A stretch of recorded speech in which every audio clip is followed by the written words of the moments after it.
Hello বন্ধুরা, welcome to my channel ঈশার রান্নাঘর। আজকে আমার রেসিপি ইলিশ মাছের মাথা দিয়ে কচু শাক।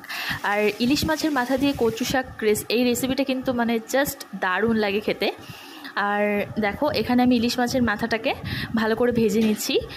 ভালো করে ভেজে নিয়ে এখানে মাছের মাথাগুলোকে কিন্তু আমি খুন্তি দিয়ে ভালো করে কড়াইতেই ভেঙে দিয়েছি মাথাগুলোকে।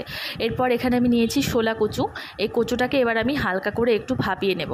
দেখো, তারপর কড়াই আমি দিয়ে দিয়েছি সর্ষের তেল। এর মধ্যে আমি দিয়ে দেব জিরে আর দুটো শুকনো লঙ্কা ফোড়ন। এবার জিরে আর শুকনো লঙ্কাটা হালকা একটু ভাজা হলে তার মধ্যে দিয়ে দেবো আমি 1 চামচ কাঁচা লঙ্কা বাটা। তারপর দিয়ে দেবো হলুদ। এবার লঙ্কাটাকে হালকা একটু কষিয়ে নিয়ে দিয়ে দিয়েছি কচুটা দিয়ে তারপর দিয়ে দিলাম নুন। এবারে গ্যাসের আঁচটা একদম লো করে রেখে এই কচুর জলটা কিন্তু ভালো করে শুকিয়ে নিতে হবে।